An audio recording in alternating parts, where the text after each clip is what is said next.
एक गरीब लड़की एक आलीशान रेस्टोरेंट में दाखिल हुई। पैसे नहीं मांग रही थी, भीख नहीं मांग रही थी। उसने बस एक आदमी को सीधे देखा और कहा, मुझे अपना बचा हुआ खाना दे दो, मैं तुम्हें एक राज बताऊंगी। उस आदमी ने पहले तो सोचा कि ये एक बेतुकी बात है, लेकिन कुछ ही सेकंड बाद उसकी आंखों में बदलाव आ गया, क्योंकि जो लड़की कहने वाली थी वो कोई साधारण बात नहीं थी।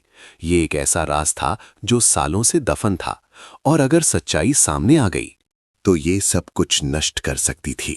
विक्रम राठौर को याद नहीं था कि उसने आखिरी बार ठीक से दोपहर का खाना कब खाया था। ऐसा नहीं था कि उसके पास समय नहीं था, बल्कि उसे अब इंसानों की तरह सामान्य भूख नहीं लगती थी।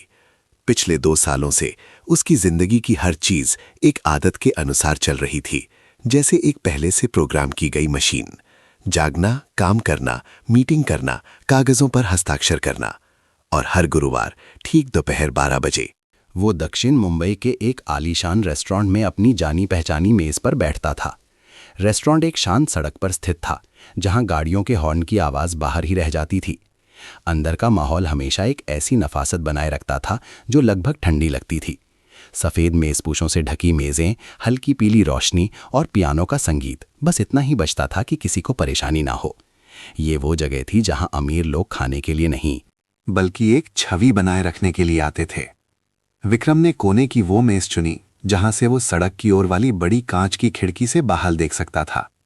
उस जगह से वो सब कुछ देख सकता था, बिना किसी का ध्यान अपनी ओर खींचे। ये एक आदत थी जो उसने अपनी पत्नी की मौत के बाद बनाई थी, 2 साल पहले। अंजलि, ये नाम आज भी उसके दिमाग में एक कभी ना भरने वाले घाव की तरह हर दिन गूंजता था। अंजलि की मौत उनके मालाबार हिल के बंगले में लगी आग में हो गई थी। आधिकारिक निष्कर्ष शॉर्ट सर्किट था। फाइल जल्द ही सफाई से और बिना किसी भावना के बंद कर दी गई, जैसे अक्सर त्रासदियों को कागजों पर बंद कर दिया जाता है। लेकिन विक्रम ने इस पर कभी विश्वास नहीं किया। उसे अच्छी तरह याद था कि घर का बिजली का सिस्टम कुछ महीने पहले ही नया लगाया गया था। सुरक्षा प्रणाली एक शीर्ष कंपनी द्वारा स्थापित की गई थी। सब कुछ लगभग निखुत था, और अंजलि, वो लापरवाह नहीं थी। उसे आज भी वो सुबह याद है जब वो दालान में खड़ी थी, बाल पीछे गौण बांधे हुए, हाथ में एक छोटी सी डायरी लिए हुए। आज रात जल्दी घर आना, उसने कहा था, हमेशा की तरह नरम आवाज में। मुझे तुमसे कुछ बात करनी है। विक्रम ने सिर हिला दिया था, ज्यादा सोचे बिना। काम उसे हमेशा व्यस्त रखता था। बैठकें, आंकड़े, परियोजनाएं, ये सब उन रातों की बातों से ज्यादा महत्वपूर्ण थे, जिन्हें वो सोचता था कि बाद में कभी भी सुन सकता है। वो उस रात घर नहीं आया। फोन आधी रात के करीब आया, जब वो दिल्ली में एक बड़ा अनुबंध पर हस्ताक्षर करने के लिए था। दूसरी तरफ की आवाज इतनी शांत और ठंडी थी, मानो कोई बहुत ही सामान्य बात बता रहा हो। मिस्टर राठौर, आपके घर पर एक दुर्घटना हो गई है। एक आग, हमें बहुत अफसोस है। वाक्य का बाकी हिस्सा उसके कानों में नहीं पड़ा। मेज पर रखा वाइन का गिलास हल्का सा कांप गया जब विक्रम ने चाकू नीचे रखा। उसे पता ही नहीं चला कि उसने खाना का बंद कर दिया था। उसके सामने रखा मांस का टुकड़ा लगभग आधा बचा हुआ था। पीली रोशनी के नीचे धीरे धीरे ठंडा हो रहा था। सर, आज का खाना आपके स्वाद के अनुकूल है? रेस्टोरेंट के मैनेजर की आवाज ने उसे वर्तमान में वापस खींच लिया। विक्रम ने सिर उठाया, धीरे से सिर हिलाया। हाँ, हमेशा की तरह। मैनेजर शिष्टाचार से मुस्कुराया और पीछे हट गया। सब कुछ हर दूसरे गुरुवार की तरह ही था, कुछ भी नहीं बदला था, और यही बात उसे घुटन महसूस करा रही थी। उसने कांच की खिड़की से बाहर देखा। लोग अभी भी नियमित रूप से चल रहे थे। गाड़ियां जानी पहचानी सड़क पर एक के पीछे एक लगी थीं। जीवन आगे बढ़ता जा रहा था, किसी का इंतजार नहीं कर रहा था। 2 साल उसने 3 अलग अलग जासूसी कंपनियों को काम पर रखा था। कोई नतीजा नहीं, अपराध का कोई संकेत नहीं, कोई सबूत नहीं जो ये दिखाए कि ये एक दुर्घटना नहीं थी। लेकिन गहराई में वो जानता था कि कुछ गलत था। रेस्टोरेंट का दरवाज़ा खुलने पर एक हल्की हवा का झोंका आया। विक्रम ने तुरंत ध्यान नहीं दिया। जब एक अजीब सी खामोशी अंतरिक्ष में फैल गई, तब उसने सिर उठाया। दरवाजे पर एक छोटी लड़की खड़ी थी। किसी ने कुछ नहीं कहा, लेकिन आसपास के लोगों की नज़रें उसी पर टिकी थीं। वो लगभग 9 साल की थी, एक फीके रंग का जैकेट पहने हुए।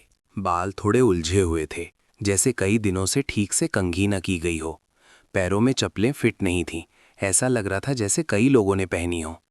एक कर्मचारी जल्दी से आगे बढ़ा, झुककर लड़की से कुछ कहा। उसकी आवाज़ धीमी थी, लेकिन आंखों में स्पष्ट रूप से असहजता थी। ये जगह उसके जैसे लोगों के लिए नहीं थी। लड़की ने तुरंत कुछ नहीं कहा, बस सिर हिलाया और अचानक कर्मचारी को पार कर सीधे अंदर चली गई। विक्रम ने थोड़ी भौहें सिकोड़ी। उसके चलने के तरीके में कुछ ऐसा था जिसने उसका ध्यान खींचा। कोई जल्दबाजी नहीं, कोई डर नहीं। वो एक अजीब शांति के साथ चल रही थी, जैसे उसे ठीक ठीक पता हो कि वो क्या कर रही है। वो उसकी मेज के सामने रुक गई। उनके बीच की दूरी बस कुछ ही कदम थी। विक्रम ने उसे देखा। उसकी आंखें थोड़ी ठंडी थीं। तुम गलत जगह आ गई हो। लड़की ने सिर हिलाया। नहीं, मैं आपको ढूंढ रही थी। जवाब ने उसे हैरान कर दिया। तुम मुझे जानती हो? उसने सिर हिलाया। आंखें सीधे उस पर टिकी थीं। बिना किसी झिझक के, आप विक्रम राठौर हैं। विक्रम कुछ सेकंड के लिए चुप रहा। ऐसी बच्ची का उसका नाम जानना कोई बहुत अजीब बात नहीं थी, लेकिन जिस तरह से उसने कहा, उससे उसे असहज महसूस हुआ। तुम्हें क्या चाहिए? उसने पूछा। आवाज अभी भी शांत थी। लड़की ने उसके सामने रखी खाने की थाली को देखा और फिर ऊपर देखा।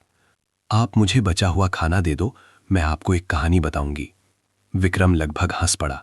एक अजीब प्रस्ताव, लेकिन इससे पहले कि वो कुछ कहता, लड़की ने जारी रखा। एक कहानी जो आपकी पत्नी से जुड़ी है। आसपास की हवा जैसे जम गई। विक्रम ने तुरंत कुछ नहीं कहा। उसकी आंखें उसके सामने छोटे से चेहरे पर रुक गईं। उसमें कुछ था जो उन बच्चों से अलग था जिनसे वो मिला था। तुम क्या कह रही हो? उसकी आवाज गहरी हो गई। लड़की थोड़ा और पास आई, बस इतना कि केवल वो सुन सके। 2 साल पहले जो हुआ वो कोई दुर्घटना नहीं थी। विक्रम की मुट्ठी अनजाने में कस गई। एक ठंडी सनसनी उसकी रीढ़ में दौड़ गई। तुम्हें पता है किसने किया? पियानो का संगीत अभी भी धीरे धीरे बज रहा था, जैसे कुछ हुआ ही ना हो। आसपास के लोग अपने भोजन पर वापस लौटने लगे थे, जैसे कि अभी जो दृश्य हुआ वो बस एक छोटा सा व्यवधान था। लेकिन विक्रम के लिए सब कुछ बदल गया था। वो लड़की को घूर रहा था। बहुत लंबे समय के बाद पहली बार उसका दिल एक अपरिचित तरीके से तेजी से धड़क रहा था। तुम्हें क्या पता है? उसने पूछा, आवाज धीमी और अधिक गंभीर। लड़की ने तुरंत जवाब नहीं दिया, बस धीरे से खाने की थाली को देखा और फिर उसे देखा। आप सहमत हैं? विक्रम ने उसकी आंखों का पीछा किया। ठंडा मांस का टुकड़ा, एक ऐसा भोजन जिसे वो वैसे भी खत्म करने का इरादा नहीं रखता था। उसने थाली उसकी ओर खिसका दी। खाओ, उसने कहा। लड़की ने जल्दबाजी नहीं की। वो सामने की कुर्सी पर बैठ गई। चाकू छुरी को काफी कुशलता से पकड़ा, लेकिन अभी भी एक बच्चे की थोड़ी अनाड़ीपन थी। वो धीरे धीरे खा रही थी। लेकिन इसलिए नहीं कि उसका पेट भरा हुआ था। ये उस व्यक्ति के खाने का तरीका था जो हर टुकड़े को बचाने का आदी हो चुका था। विक्रम ने उससे नजरें नहीं हटाई। उसे नहीं पता था कि वो किस चीज का इंतजार कर रहा था। एक झूठ, एक मनगढ़ंत कहानी, या एक सच्चाई जिसे वो पिछले 2 सालों से खोज रहा था। लड़की ने खाना खत्म करने के बाद चाकू छुरी नीचे रख दी। उसने कागज के तौलिए से अपना मुंह पोंछा और फिर उसे देखा। उसकी आंखें अब बिल्कुल अलग थीं, शांत, निश्चित और उसकी उम्र से कहीं ज्यादा गहरी। मेरा नाम माया है, उसने कहा। विक्रम ने धीरे से सिर हिलाया और फिर माया ने सीधे उसकी आंखों में देखा। मैं उस रात आपके घर के पास थी। एक लंबा सन्नाटा छा गया और मैंने किसी को अंदर जाते देखा था, इससे पहले कि सब कुछ हुआ। विक्रम ने कुछ नहीं कहा, लेकिन उसके दिमाग में एक दरवाजा खुल गया था। माया ने अपनी आवाज धीमी की, धीरे धीरे आगे कहा, वो व्यक्ति कोई अजनबी नहीं था। वो रुकी। और आप उस व्यक्ति को बहुत अच्छी तरह से जानते हैं। विक्रम ने महसूस किया कि उसका दिल और जोर से धड़क रहा है, उसे नहीं पता क्यों। लेकिन उसे एक पूर्वाभास था कि इस पल से उसकी जिंदगी कभी पहले जैसी नहीं रहेगी। विक्रम को याद नहीं कि वो उस लड़की के ये कहने के बाद कितनी देर तक स्थिर बैठा रहा। रेस्टोरेंट वैसे ही चल रहा था जैसे कुछ हुआ ही ना हो। गिलासों की हल्की खनक, चम्मच और प्लेटों की खनक, और पियानो का संगीत एक ऐसी धारा की तरह बह रहा था जिसे किसी भी उथल-पुथल की परवाह नहीं थी। लेकिन विक्रम के लिए सब कुछ अपनी प्रवीचनी कक्षा से भटक गया था। उसने माया को देखा। झूठ का कोई संकेत खोजने की कोशिश कर रहा था। एक साधारण कपड़े पहने आवारा बच्चा इतने अपरिचित स्थान के बीच में प्रकट होता है और ऐसी बातें कहता है जो पहले से तैयार लगती हैं। सब कुछ बहुत असामान्य था। तुम्हें ये जानकारी कहाँ से मिली? विक्रम ने पूछा, आवाज धीमी लेकिन स्पष्ट। माया ने तुरंत जवाब नहीं दिया। उसने बस उसे कुछ देर तक देखा।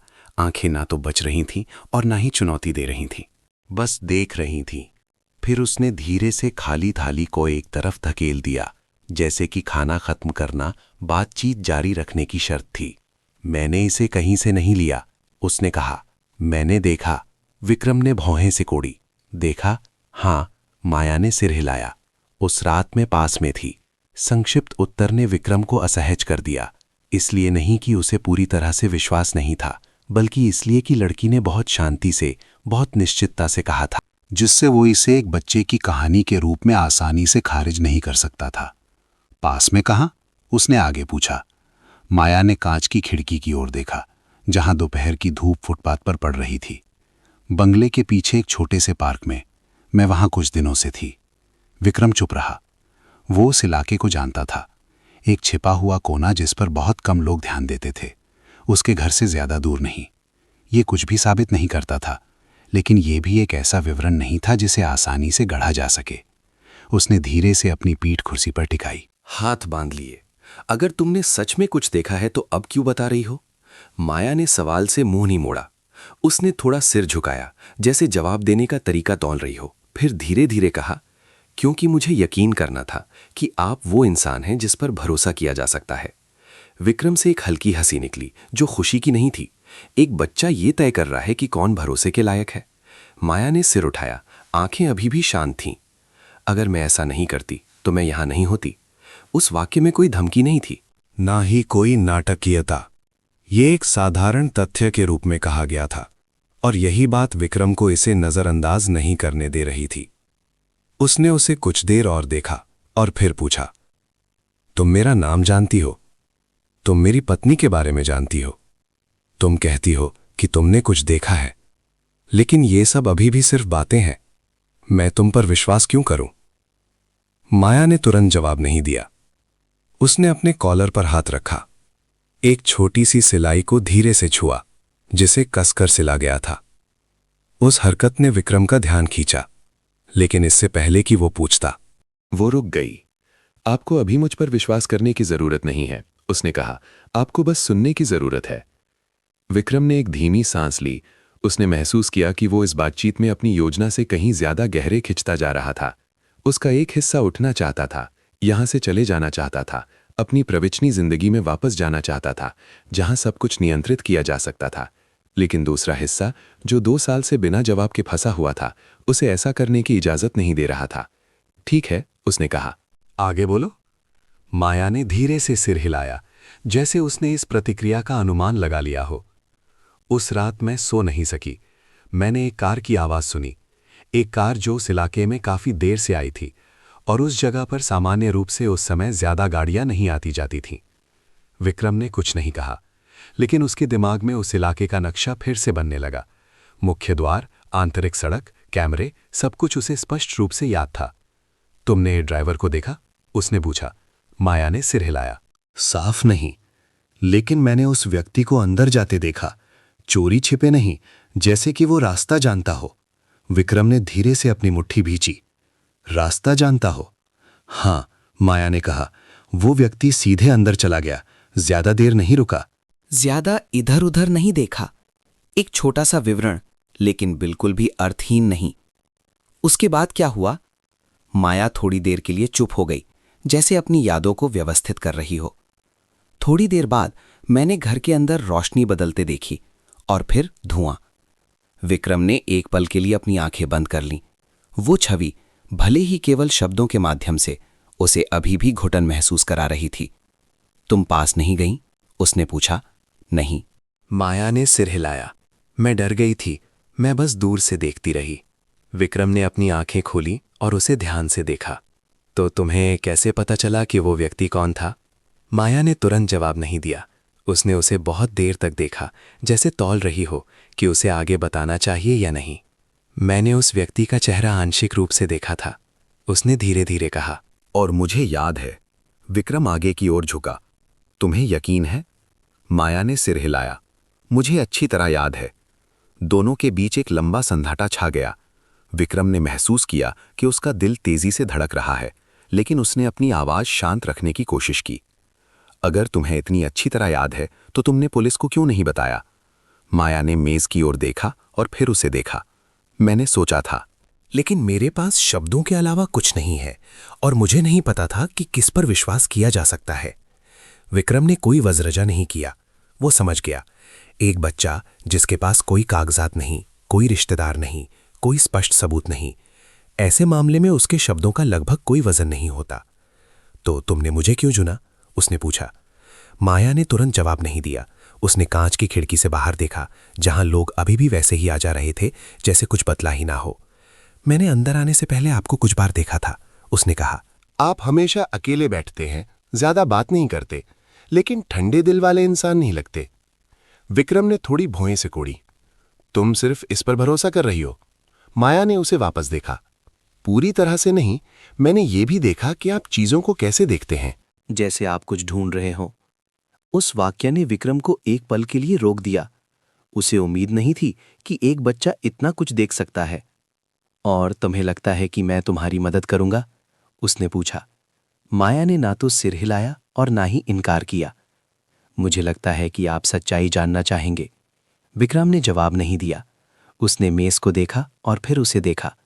उसके शब्द किसी निष्कर्ष पर पहुंचने के लिए पर्याप्त नहीं थे, लेकिन वे उसे मुंह मोड़ने से रोकने के लिए पर्याप्त थे। ठीक है, उसने कुछ देर बाद कहा। अगर तुम जो कह रही हो वो सच है तो तुम्हें मुझे विश्वास करने के लिए और कारण देने होंगे।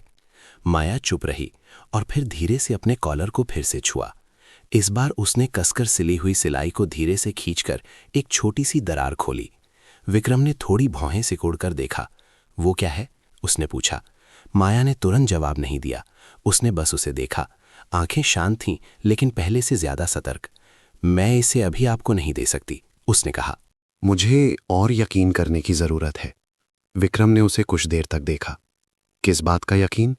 कि तुम नजरअंदाज नहीं करोगे, माया ने जवाब दिया, और चीजों को और खराब नहीं करोगे। विक्रम ने धीरे से सांस छोड़े।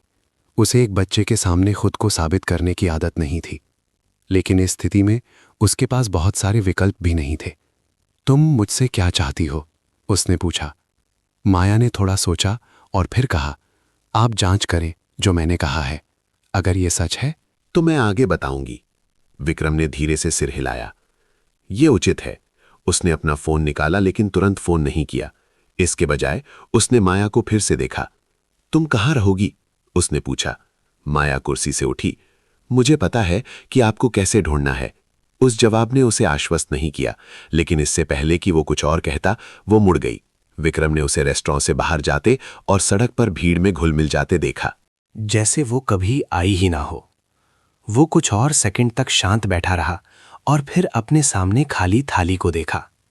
एक दोपहर का भोजन जो सामान्य लग रहा था, उसने एक ऐसा दरवाजा खोल दिया था जिसे वो 2 साल से खोज रहा था।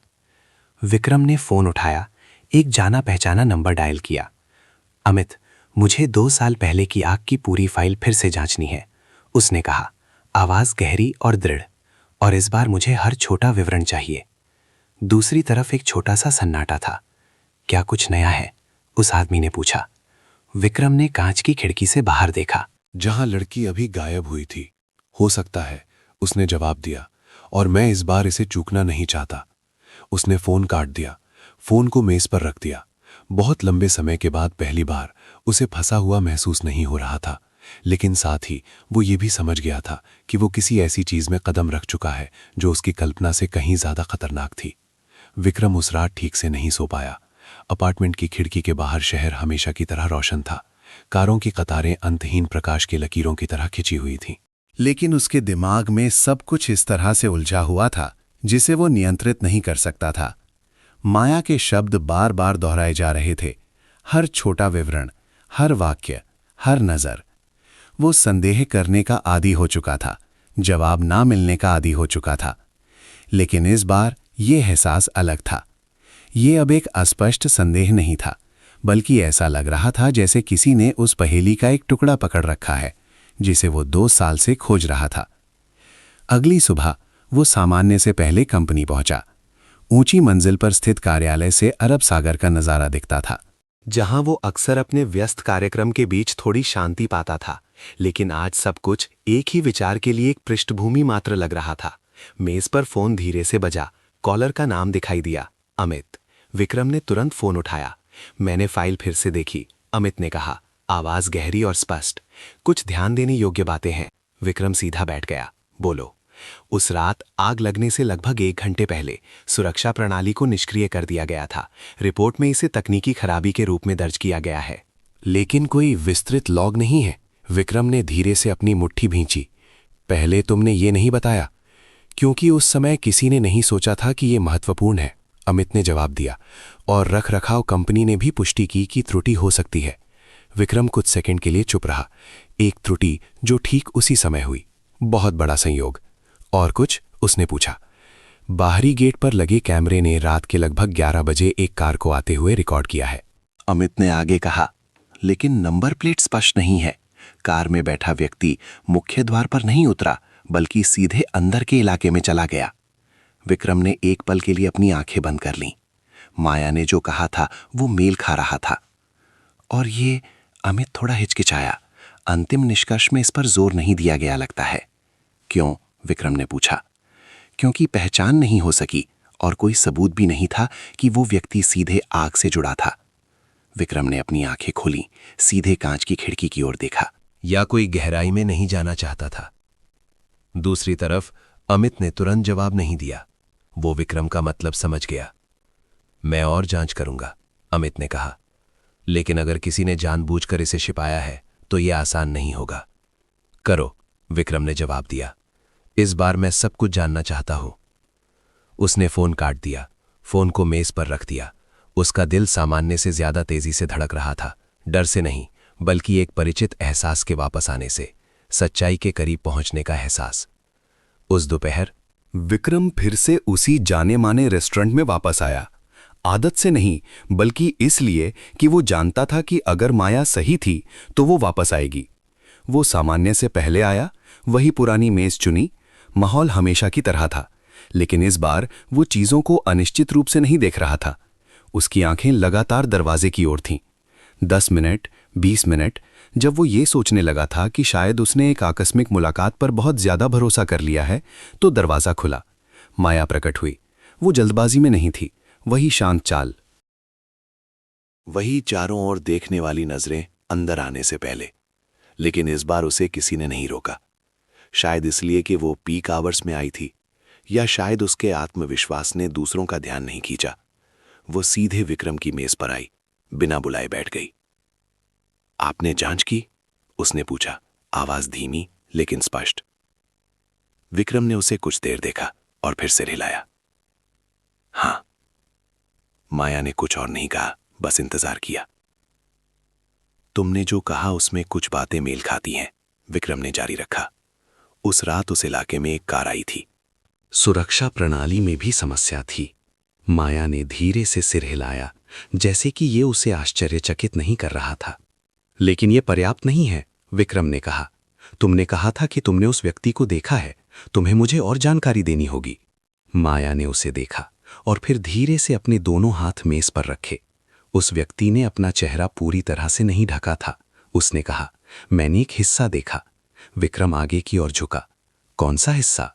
दाहिनी तरफ, माया ने जवाब दिया। माथे के पास एक छोटा सा निशान है।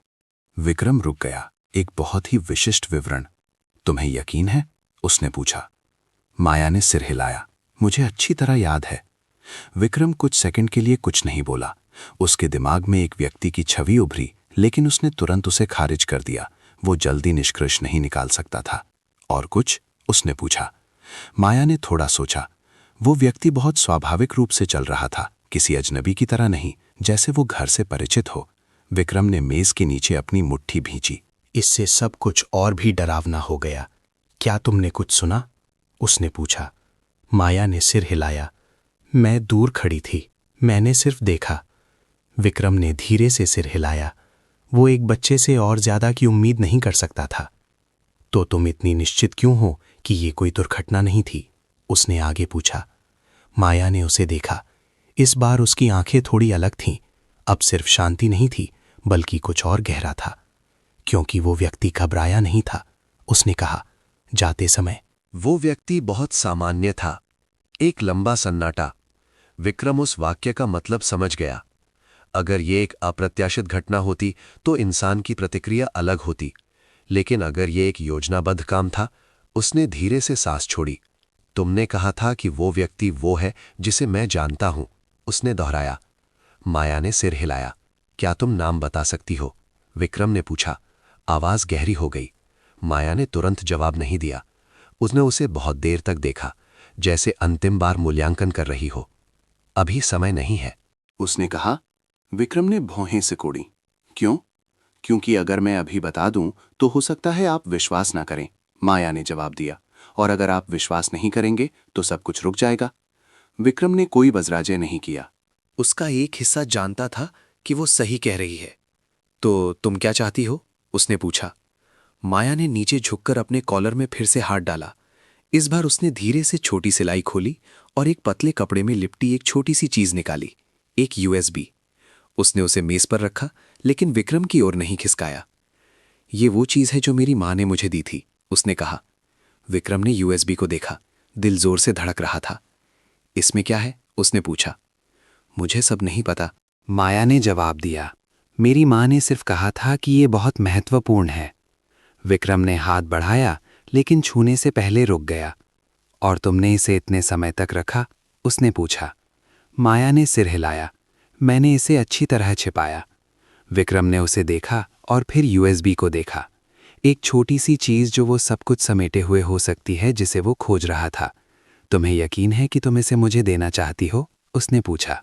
माया ने उसे सीधे देखा। मेरे पास बेहतर विकल्प नहीं है। विक्रम कुछ सेकंड के लिए चुप रहा और फिर धीरे से यूएसबी ले ली। हाथ में धातु की ठंडी सनसनी ने उसे एहसास दिलाया कि सब कुछ एक आकस्मिक बातचीत से कहीं ज्यादा आगे बढ़ गया है। तुम कहां रहोगी? उसने पूछा। माया उठी। मैं आपको ढूंढ लूंगी। विक्रम कुछ कहना चाहता था, लेकिन फिर रुक गया। वो समझ गया कि इस समय जोर जबरदस्ती करने से वो पीछे हट जाएगी। माया मुड़ी, रेस्टोरेंट से बाहर निकली और एक बार फिर सड़क पर भीड़ में घुल मिल गई। विक्रम वहीं बैठा रहा। यूएसबी अभी भी उसके हाथ में थी। उसने उसे कुछ देर तक देखा और फिर धीरे धीरे उसे अपनी जेब में रख लिया। इस बार उसे कोई संदेह नहीं था, बस एक ही सवाल था, आगे की सच्चाई उसकी जिंदगी को किस हद तक बदल देगी। विक्रम ने यूएसबी को तुरंत नहीं खोला। वो उसे अपने दफ्तर ले आया। उसे अपनी मेज पर किसी ऐसी चीज की तरह रख दिया जो परिचित भी थी और अपरिचित भी। फिर काफी देर तक चुपचाप बैठा रहा। कांच की खिड़की के बाहर अरब सागर अभी भी चुपचाप बह रहा था। छोटी नावें धीरे धीरे चल रही थीं। कोई जल्दबाजी नहीं, कोई हिचकिचाहट नहीं। और वो कई सालों में पहली बार महसूस कर रहा था कि वो एक ऐसे फैसले के सामने खड़ा है, चाहे वो कुछ भी चुने, सब कुछ बदल जाएगा। उसने अमित को बुलाया। अमित उसका निजी वकील था, जो उसके साथ तब से था जब उसने अपना साम्राज्य बनाना शुरू किया था। वो सिर्फ एक भागीदार नहीं था। अमित उन दुर्लभ लोगों में से था जिन पर विक्रम को पूरा भरोसा था। जब अमित कमरे में दाखिल हुआ तो उसकी नजर सीधे यूएसबी पर पड़ी। ये वही चीज है जिसके बारे में तुम बात कर रहे थे? अमित ने पूछा। विक्रम ने सिर हिलाया। जवाब का एक हिस्सा, शायद। अमित ने कुर्सी खींची और बैठ गया। अपनी ब्रीफकेस को एक तरफ रख दिया। स्रोत कहां से है? विक्रम एक सेकंड के लिए चुप रहा। एक गवाह। अमित ने भौहें सिकोड़ी। 2 साल बाद सामने आया? हाँ, विक्रम ने संक्षेप में जवाब दिया। अमित ने तुरंत और नहीं पूछा। वो विक्रम को इतनी अच्छी तरह समझता था कि जानता था कि कब आगे बढ़ना है और कब इंतजार करना है। हम इसे पहले जांचते हैं, अमित ने कहा। सीधे व्यक्तिगत मशीन पर नहीं खोलना। विक्रम ने सिर हिलाया। उसने इस बारे में सोचा था। दोनों एक अलग कमरे में चले गए, जहां एक कंप्यूटर था जो मुख्य सिस्टम से अलग था। अमित ने यूएसबी लगाई, तेजी से काम किया। आंखें केंद्रित थीं। स्क्रीन पर बिना पासवर्ड के कई फोल्डर दिखाई दिए। विक्रम पीछे खड़ा कुछ नहीं बोला, बस अमित को पहला फोल्डर खोलते हुए देखा, जिसके अंदर ऑडियो रिकॉर्डिंग की फाइलें थीं।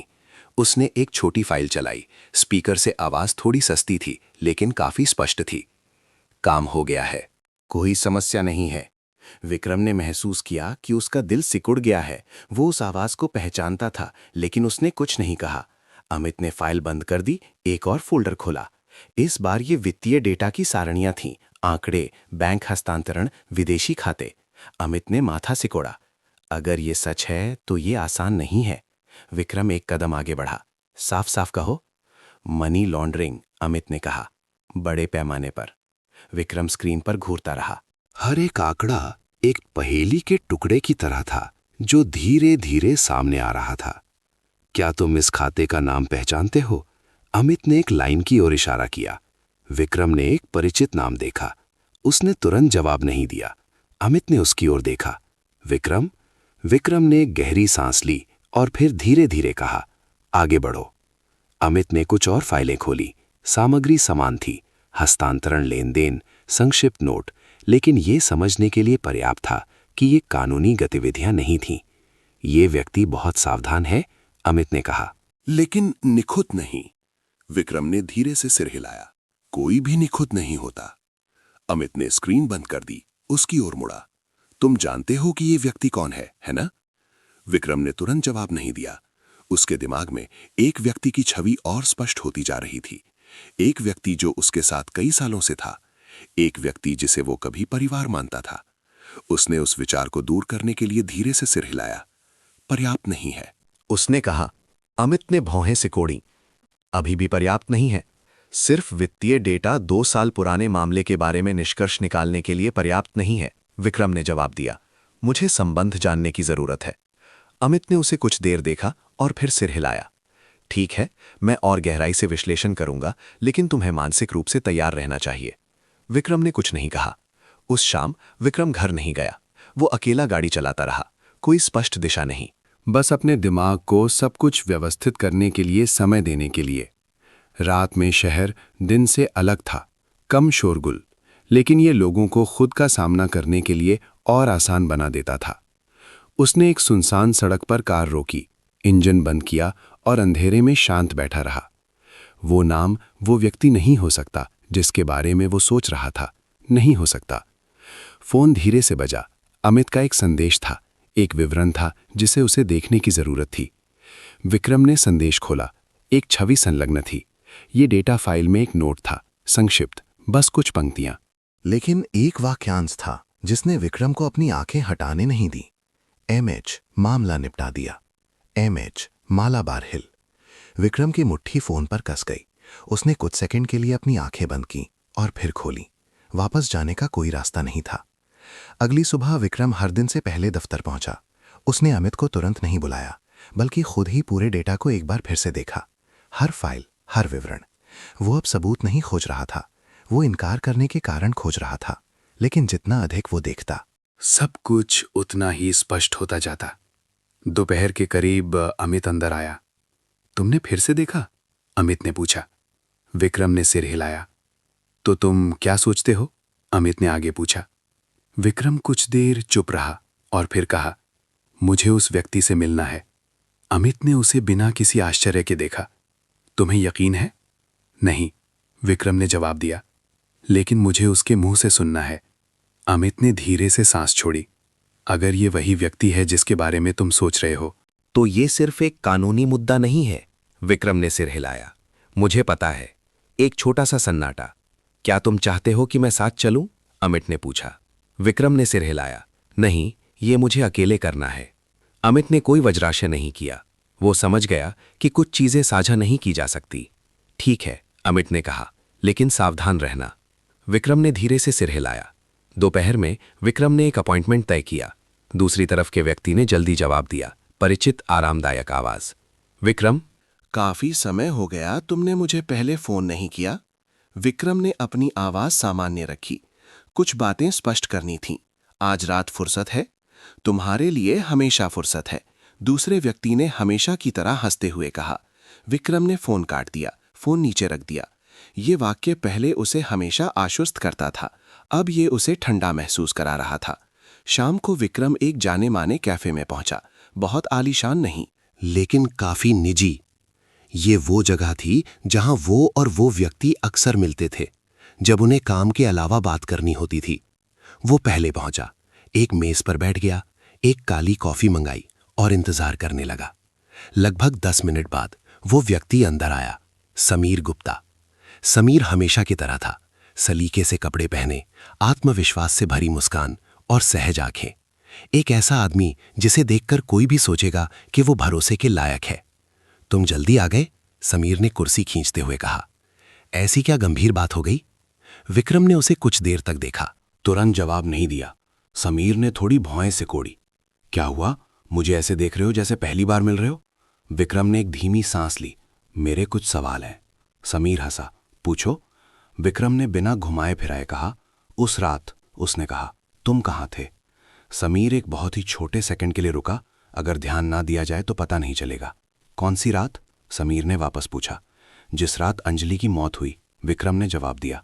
दोनों के बीच का माहौल बदल गया। समीर अपनी कुर्सी पर पीछे झुक गया। आंखें पहले की तरह आरामदायक नहीं थीं। ये 2 साल पुरानी बात है, समीर ने कहा। तुम फिर से क्यों पूछ रहे हो? मुझे जवाब दो, विक्रम ने कहा। आवाज गहरी हो गई। समीर कुछ सेकंड के लिए चुप रहा और फिर कहा, मैंने तुम्हें बताया था, मैं उस शाम एक पार्टी में था, दर्जनों गवाह थे। विक्रम ने धीरे से सिर हिलाया। हाँ, मुझे याद है। एक सन्नाटा। समीर ने उसे ध्यान से देखा। क्या हुआ? विक्रम? विक्रम ने तुरंत जवाब नहीं दिया। उसने सीधे समीर की आंखों में देखा। क्या तुमने कभी सोचा है कि यह कोई दुर्घटना नहीं थी? उसने पूछा।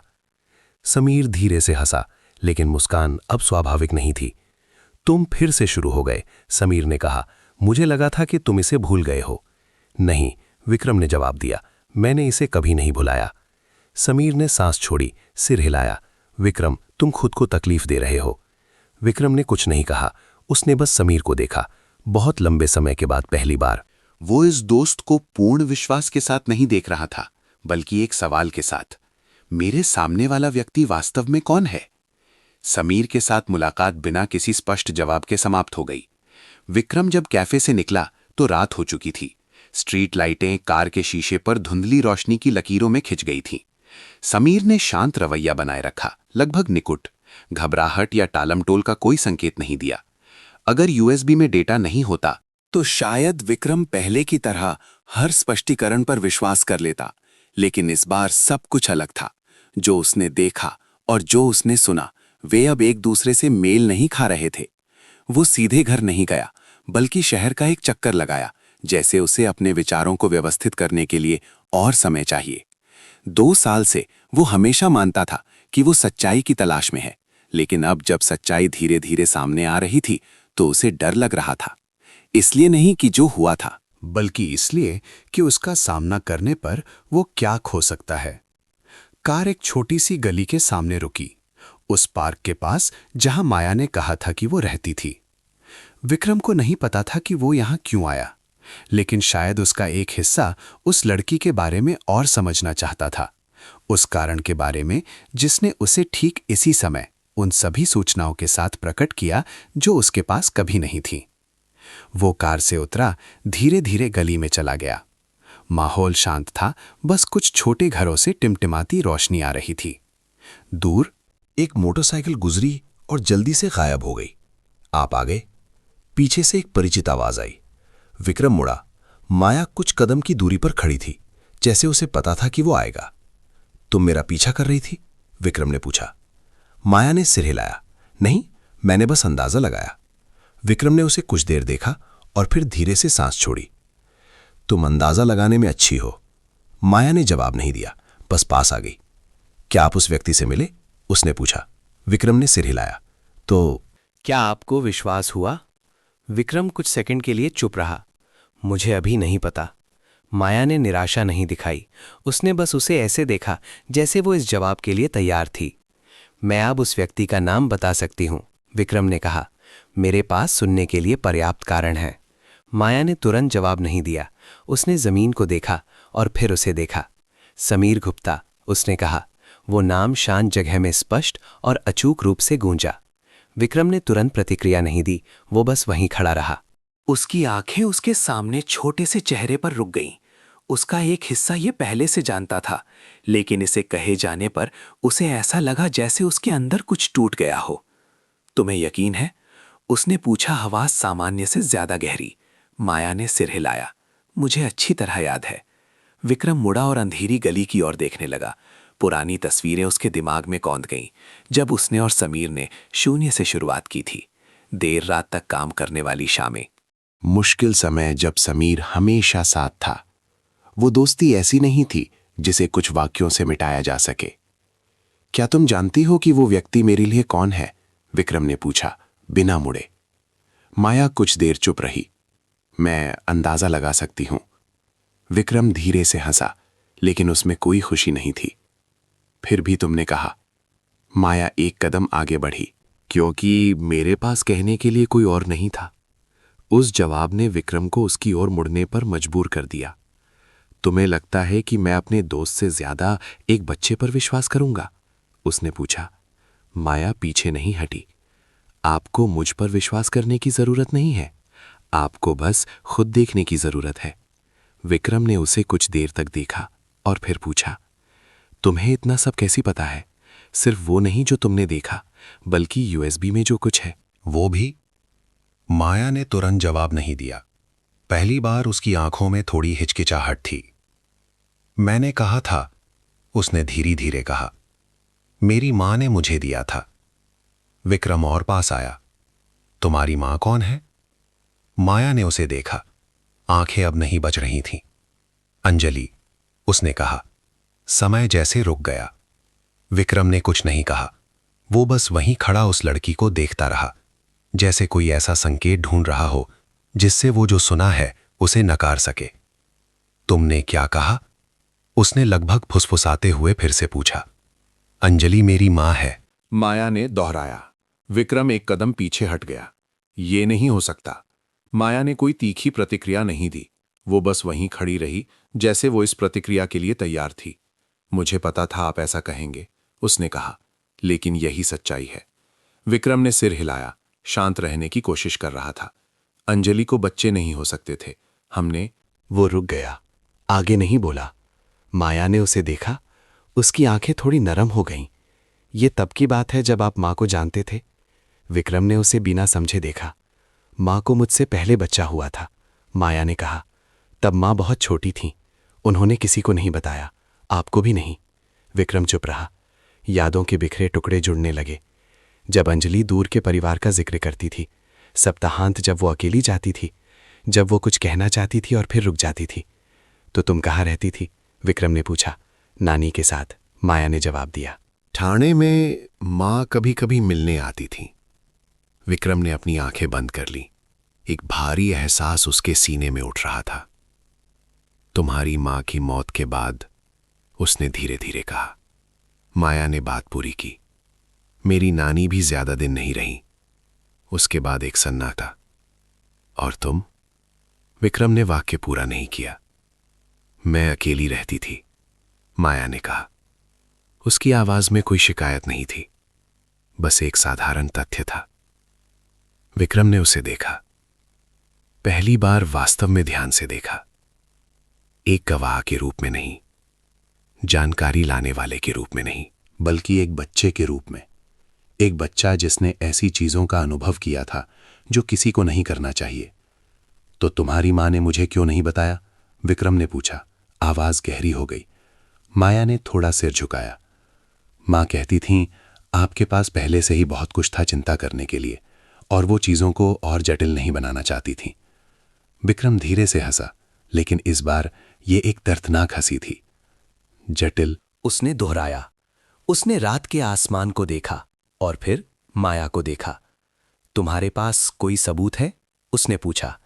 माया ने तुरंत जवाब नहीं दिया। उसने अपनी जेब में हाथ डाला, एक छोटी, थोड़ी पुरानी तस्वीर निकाली। उसने विक्रम को दी।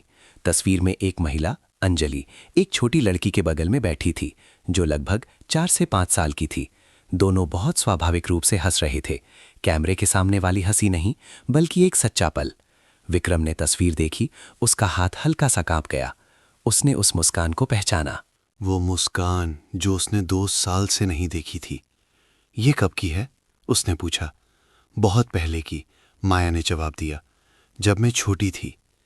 विक्रम ने कुछ और नहीं कहा। उसने बस तस्वीर को देखा और फिर माया को देखा। उसके अंदर कुछ बदलने लगा। अब सिर्फ संदेह नहीं, सिर्फ सच्चाई की तलाश नहीं, बल्कि उन चीज़ों का सामना करना जो उसने खो दी थी। तुम मुझसे क्या चाहती हो? उसने पूछा, आवाज़ धीमी लेकिन अब ठंडी नहीं। माया ने उसे देखा। मैं चाहती हूं कि मेरी माँ को न्याय मिले, उसने कहा। विक्रम ने धीरे से सिर हिलाया और माया थोड़ा हिचकिचाई। मैं और छिपना नहीं चाहती। विक्रम ने उसे देखा। पहली बार कोई दूरी नहीं। उसने एक गहरी सांस ली और फिर कहा, ठीक है। एक साधारण शब्द जो सब कुछ बदलने के लिए पर्याप्त था। हम इस मामले को स्पष्ट करेंगे, उसने कहा, लेकिन इस बार सही तरीके से। माया ने कुछ नहीं कहा। उसने बस सिर हिलाया। गली की धुंधली रोशनी में दो लोग, एक आदमी जिसने सब कुछ खो दिया था और एक बच्चा जिसके पास खोने के लिए कुछ नहीं था, एक दूसरे के सामने खड़े थे। और उस पल से वे अब दो अजनबी नहीं थे। उस रात विक्रम माया को तुरंत घर नहीं ले गया। उसने कहा नहीं, लेकिन उसके दिमाग में एक बहुत स्पष्ट धारणा बन गई थी। इस क्षण से उनकी हर हरकत पर नजर रखी जा सकती है। ये एक अस्पष्ट एहसास नहीं था, बल्कि एक आधारित अनुमान था। अगर यूएसबी में जो कुछ था वो सच था, अगर वे लेन देन खतरनाक लोगों से जुड़े थे, तो माया जैसे बच्चे का अब तक जीवित रहना एक दुर्लभ सौभाग्य था। विक्रम की कार शहर के केंद्र में एक छोटे लेकिन सुरक्षित होटल के सामने रुकी। ये उसके समूह का हिस्सा नहीं था। ना ही कोई परिचित स्थान था जिसे व्यापार जगत में कोई भी पहचान सके। उसने इस जगह को एक साधारण कारण से चुना था, कम ध्यान खींचने वाला। माया पूरे रास्ते चुपचाप बैठी रही। उसने नहीं पूछा कि वे कहाँ जा रही हैं, ना ही कोई चिंता दिखाई। इससे विक्रम को एहसास हुआ कि वो अपनी परिस्थितियों को नियंत्रित ना कर पाने की आदी हो चुकी है। तुम अस्थायी रूप से यहां रहोगी, विक्रम ने कहा। जब वे दोनों लॉबी में दाखिल हुए, माया ने बिना कुछ पूछे सिर हिला दिया। विक्रम ने एक अलग नाम का उपयोग करके जल्दी से औपचारिकताएं पूरी की। वो उन व्यावसायिक यात्राओं में इसका आदी था जहां गोपनीयता की आवश्यकता होती थी, लेकिन इस बार ये एहसास अलग था। ये काम की रक्षा के लिए नहीं, बल्कि एक इंसान की रक्षा के लिए था। कमरा ऊंची मंजिल पर था, बहुत बड़ा नहीं, लेकिन पर्याप्त सुविधाओं से युक्त। जब कमरे का दरवाजा खुला तो माया कुछ देर के लिए धैर्य पर खड़ी रही। जैसे कि वो इतने साफ सुथरे और शांत स्थान में कदम रखने की आदी ना हो। अंदर आओ, विक्रम ने कहा। माया धीरे धीरे अंदर आई। उसकी आंखें कमरे के हर विवरण पर घूम गईं, बिल्कुल सफेद बिस्तर, छोटी मेज से लेकर अंदर के बाथरूम तक। उसने कुछ नहीं कहा, लेकिन विक्रम ने उसकी आंखों में बहुत छोटा सा बदलाव देखा, कुछ ऐसा जो राहत जैसा था। तुम नहा सकती हो, विक्रम ने कहा। यहां सुरक्षित है। माया ने सिर हिलाया और फिर उसके दिए हुए तौलिए को ले लिया। आप यहीं रहेंगे? उसने धीरे से पूछा।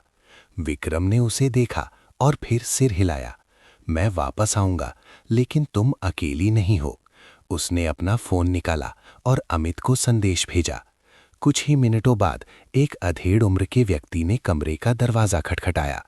उसने साधारण कपड़े पहने थे, कुछ भी खास नहीं, लेकिन उसकी आंखें बहुत सतर्क थीं। ये राकेश है, विक्रम ने माया से कहा। वो पास में ही रहेगा, अगर कुछ हो तो बस फोन कर देना। माया ने उस आदमी को देखा और फिर धीरे से सिर हिलाया। विक्रम राकेश की ओर मुड़ा। इस मंजिल से मत हटना, कोई भी अजनबी दिखे तो तुरंत बताना। राकेश ने सिर हिलाया। समझ गया। विक्रम ने माया को फिर से देखा। मैं जल्दी वापस आऊंगा।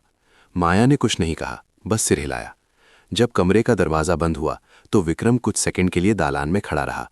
उसे नहीं पता था कि वो सही कर रहा है या गलत, लेकिन एक बात निश्चित थी, वो पहले की तरह वापस नहीं जा सकता था। अगली सुबह विक्रम होटल वापस आया। माया जल्दी उठ गई थी। वो कुर्सी पर बैठी थी। उसके सामने एक छोटी सी डायरी और एक कलम थी। जब उसने विक्रम को देखा तो उसने सिर उठाया। आंखों में वही परिचित शांति थी। तुम ठीक से सोई? विक्रम ने पूछा। माया ने सिर हिलाया। जी। विक्रम अंदर आया।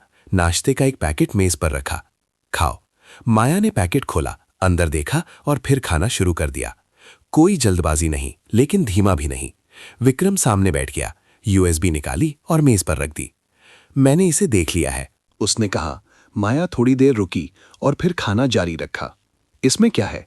बहुत कुछ, विक्रम ने जवाब दिया। लेन देन, रिकॉर्डिंग और शायद सबूत। माया ने सिर हिलाया, जैसे कि ये उसे आश्चर्यचकित नहीं कर रहा था। क्या तुम जानती थी? विक्रम ने पूछा। माया ने सिर हिलाया। मेरी माँ ने सिर्फ इसे रखने के लिए कहा था। विक्रम ने उसे कुछ देर देखा। तुमने इसे कैसे रखा? माया ने रोटी नीचे रखी, थोड़ा सोचा। मैंने इसे अपने कॉलर में यहां छिपाया था। उसने कॉलर की ओर इशारा किया।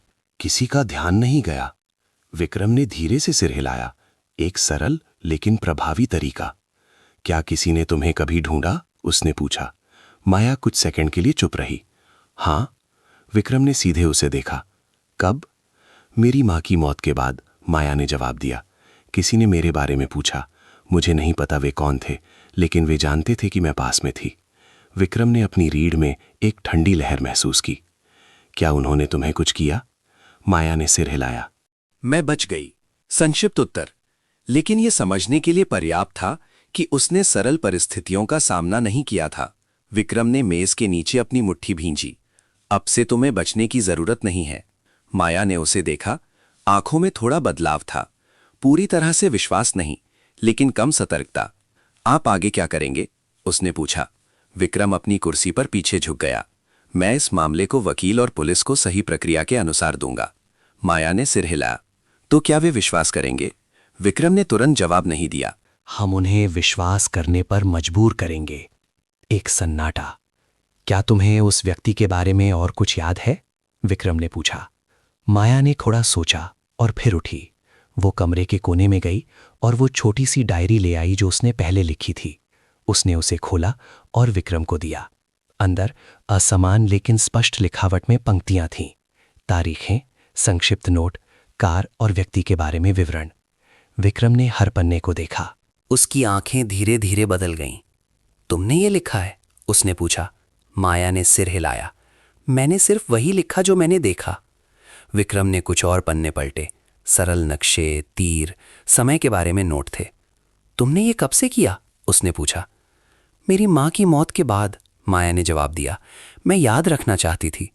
विक्रम ने डायरी बंद की, उसे मेज पर रख दिया। एक बच्चे ने यह सब किया, एक जासूस बनने के लिए नहीं, बल्कि इसलिए कि कोई और विकल्प नहीं था। तुमने बहुत अच्छा काम किया, विक्रम ने कहा। माया हंसी नहीं, लेकिन उसकी आंखों में थोड़ा बदलाव आया। विक्रम का फोन बजा। अमित था। विक्रम ने फोन उठाया। बोलो। तुम्हें यहां तुरंत आना होगा, अमित ने कहा, आवाज गंभीर। और जानकारी मिली है। विक्रम उठा। मैं अभी आता हूं। उसने फोन काट दिया। माया की ओर मुड़ा। मुझे थोड़ी देर के लिए जाना है। माया ने सिर हिलाया। आप यहीं रहें। विक्रम ने दरवाजे के बाहर खड़े राकेश को देखा, जो अपनी जगह से नहीं हिला था। राकेश ने सिर हिलाया। विक्रम कमरे से बाहर निकला, लेकिन दरवाजा बंद होने से पहले वो माया को फिर से देखने के लिए मुड़ा। वो लड़की वहीं बैठी थी, कमरे के बीच में, छोटी सी, लेकिन उसके पास कुछ ऐसा था जो कई वयस्कों के पास नहीं होता, दृढ़ता। जब दरवाजा बंद हुआ तो विक्रम को पता था कि सब कुछ बहुत तेजी से आगे बढ़ रहा था, और इस बार वो सिर्फ सच्चाई की तलाश में नहीं था, वो इसका एक हिस्सा बन गया था। अमित का दफ्तर बांद्रा में एक पुरानी इमारत की 8वीं मंजिल पर था। शानदार नहीं, लेकिन सुरक्षित और गोपनीय। विक्रम जब अंदर से दरवाजा खुलने पर दाखिल हुआ तो अमित पहले से ही इंतजार कर रहा था। मेज पर बड़े करीने से व्यवस्थित दस्तावेजों का एक ढेर था। कमरे का माहौल उनकी पिछली मुलाकातों से अलग था। अब ये सामान्य व्यावसायिक बातचीत नहीं थी, बल्कि कुछ भारी, कुछ स्पष्ट था। ये देखो, अमित ने कहा, कागजों का एक बंडल विक्रम की ओर खिसकाते हुए। विक्रम बैठ गया और उसे खोला। ये यूएसपी में लेन देन का विस्तृत विश्लेषण था, जिसे अमित ने कानूनी चैनलों के माध्यम से प्राप्त बैंक डेटा से मिलाया था। आंकड़े अब बिखरे हुए नहीं थे। वे एक तार्किक प्रणाली में जुड़ गए थे। ये राशियां कई बिचौलियों से होकर गुजरी हैं, अमित ने कहा, लेकिन अंत में वे सभी खातों के एक समूह में जाती हैं, और उस समूह के पीछे का व्यक्ति तुमने देख लिया है। विक्रम ने सिर नहीं उठाया। वो हर पन्ने, हर पंक्ति को पलटता रहा। इनकार की कोई गुंजाइश नहीं थी। क्या ये मुकदमा चलाने के लिए पर्याप्त है? उसने पूछा। अमित ने सिर हिलाया। नहीं, ये एक मजबूत सबूत है, लेकिन अभी और चाहिए, खासकर आग से सीधा संबंध। विक्रम ने धीरे से सिर हिलाया। मुझे अंदाजा था कि तुम यही कहोगे। अमित ने उसे कुछ देर देखा। तुम क्या सोच रहे हो? विक्रम ने दस्तावेज नीचे रखे। मुझे उससे ये उगलवाना है। अमित ने भौहें सिकोड़ी।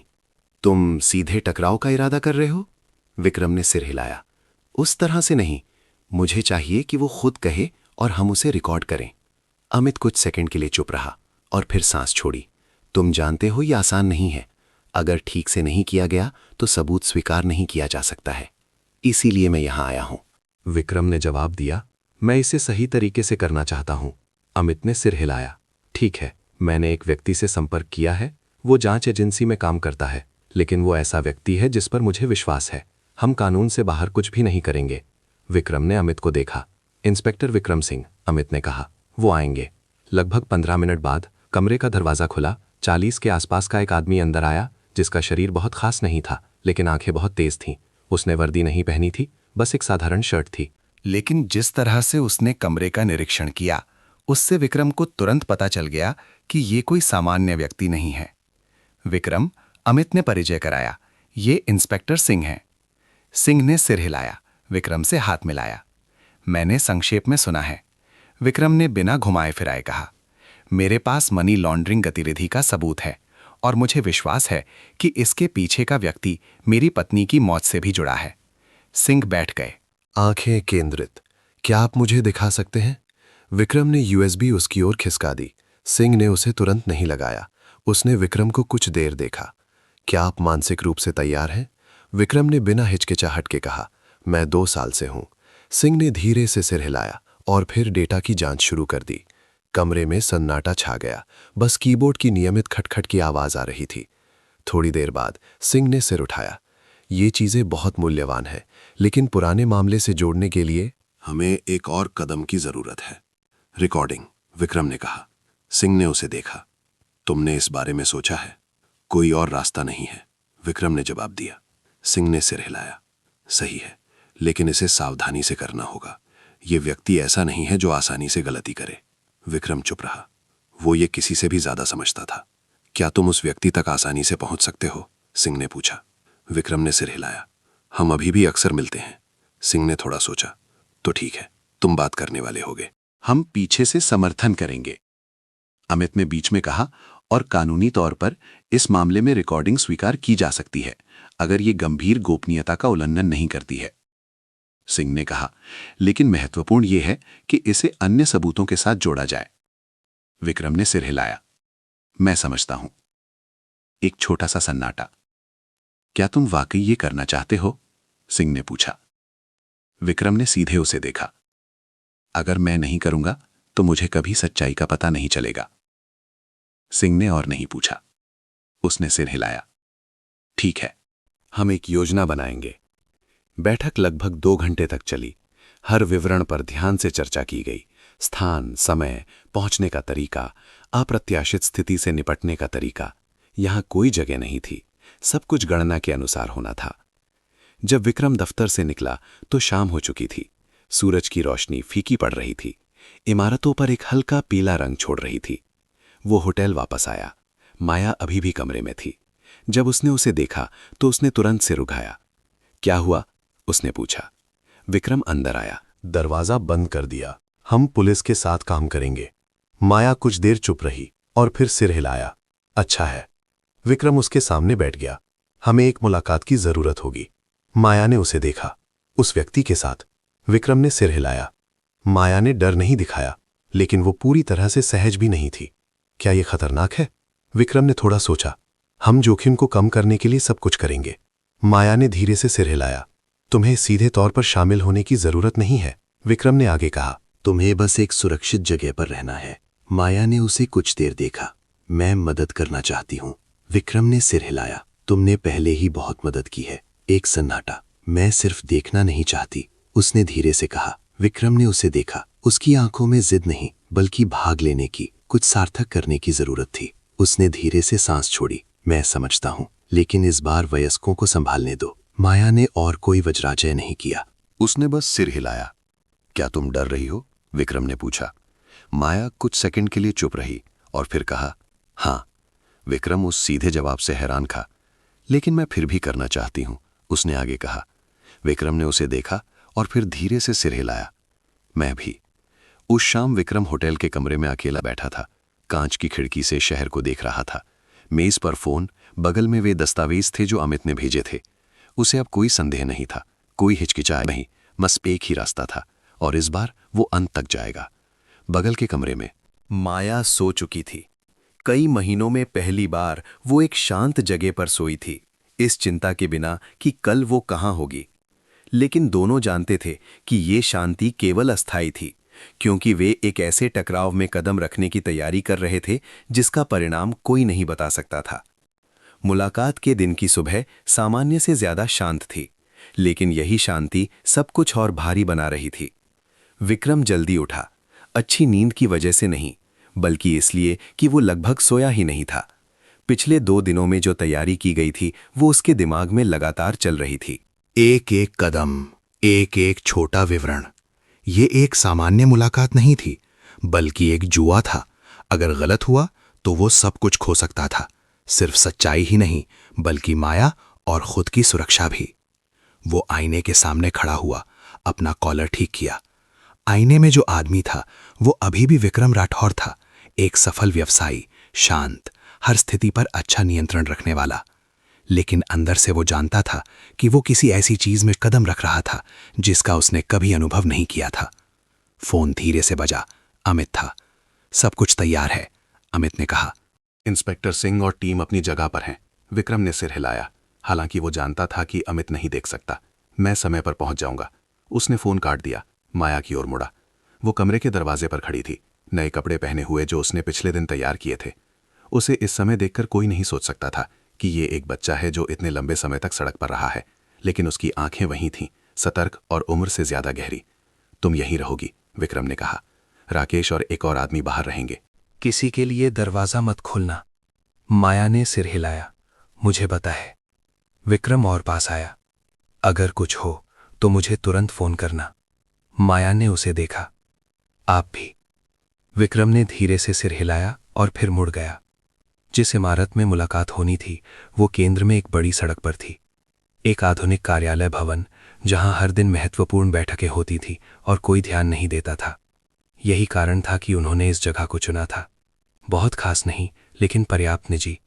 विक्रम कुछ मिनट पहले पहुंचा। वो सीधे तय मंजिल पर गया। पहले से बुक किए गए छोटे बैठक कक्ष में दाखिल हुआ। जगह साफ सुथरी थी, कांच की मेज, चमड़े की कुर्सियां और शहर की ओर देखने वाली एक बड़ी खिड़की। वो बैठ गया, अपना फोन मेज पर रख दिया। रिकॉर्डिंग उपकरण उसमें एकीकृत था, जिसे पहचानना लगभग असंभव था। उसने एक धीमी सांस ली। दरवाजा खुला। समीर गुप्ता अंदर आया। वही परिचित अंदाज, वही मुस्कान जो दूसरों को आसानी से आश्वस्त कर देती थी। अगर विक्रम जो जानता था वो नहीं जानता, तो वो शायद अभी भी इस व्यक्ति को अपने सबसे करीबी दोस्त के रूप में देखता। विक्रम, समीर ने कहा, कुर्सी खींचते हुए। इतनी जल्दी फिर से मिल रहे हैं? क्या कोई जरूरी बात है? विक्रम ने उसे देखा, अपनी आवाज सामान्य रखी। कुछ बातें स्पष्ट करनी है। समीर ने थोड़ी भौएं उठाई। गंभीर लग रहा है? विक्रम ने बिना घुमाए फिराए कहा, अंजलि के बारे में। कमरे का माहौल तुरंत बदल गया। समीर अब हंस नहीं रहा था। वो अपनी कुर्सी पर पीछे झुक गया। उसकी आंखें थोड़ी सिकुड़ गईं। तुमने अभी तक उस बात को नहीं भुलाया? नहीं, विक्रम ने जवाब दिया। और इस बार मेरे पास कारण है। समीर ने उसे ध्यान से देखा। क्या कारण? विक्रम ने तुरंत जवाब नहीं दिया। उसने दबाव बनाने के लिए पर्याप्त सन्नाटा छोड़ा। किसी ने देखा है, उसने धीरे धीरे कहा। उस रात। समीर ने तुरंत प्रतिक्रिया नहीं दी, लेकिन विक्रम ने एक बहुत छोटा बदलाव देखा, एक सामान्य सी धीमी पलक। क्या देखा? समीर ने पूछा। आग लगने से पहले कोई घर में घुसा था। विक्रम ने कहा, कोई अजनबी नहीं। समीर धीरे से हंसा, लेकिन अब स्वाभाविक नहीं था। तुम अब बकवास कहानियां सुन रहे हो। विक्रम हंसा नहीं। मैंने फिर से जांच की है। कैमरे ने कार को आते हुए रिकॉर्ड किया है। सुरक्षा प्रणाली बंद थी। समीर कुछ सेकंड के लिए चुप रहा और फिर कंधे उचकाए। शायद यह सिर्फ एक संयोग था। शायद। विक्रम ने सिर हिलाया। लेकिन मैं संयोगों पर विश्वास नहीं करता। समीर ने उसे देखा। उसकी आंखें बदलने लगीं। अब पूरी तरह से आरामदायक नहीं, लेकिन अभी भी शांत रहने की कोशिश कर रहा था। तुम क्या कहना चाहते हो? समीर ने पूछा। विक्रम आगे की ओर झुका। मैं सुनना चाहता हूं कि तुम क्या कहते हो। एक सन्नाटा। समीर ने तुरंत जवाब नहीं दिया। वो विक्रम को ऐसे देख रहा था जैसे वो तौल रहा हो कि वो कितना जानता है। तुम मुझ पर शक कर रहे हो? समीर ने पूछा, आवाज धीमी। विक्रम ने मुंह नहीं मोड़ा। मैं पूछ रहा हूं। समीर धीरे से हंसा, लेकिन इस बार ये एक ठंडी हंसी थी।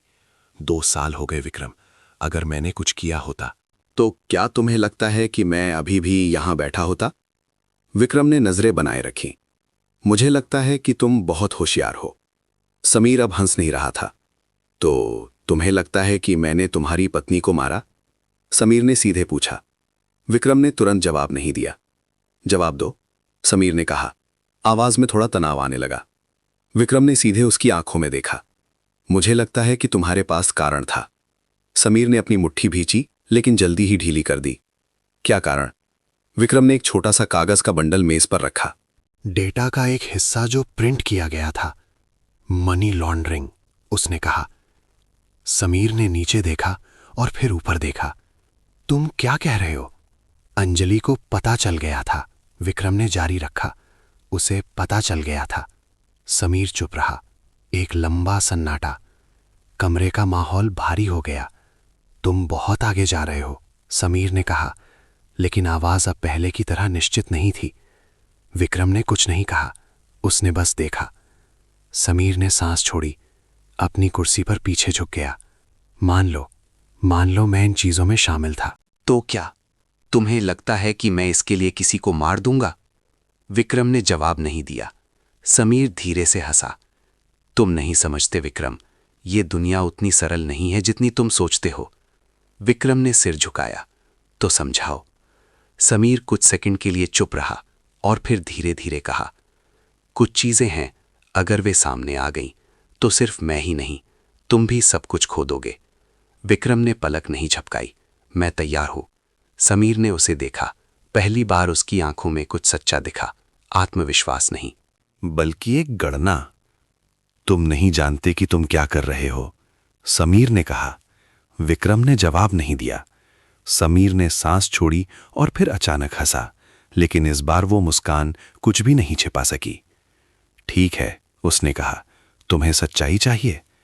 विक्रम ने कुछ नहीं कहा, लेकिन उसकी आंखें समीर से नहीं हटी। समीर आगे की ओर झुका, आवाज धीमी हो गई। हाँ, उसने कहा, मैंने उस मामले को निपटा दिया था। जगह जैसे जम गई। विक्रम हिला नहीं।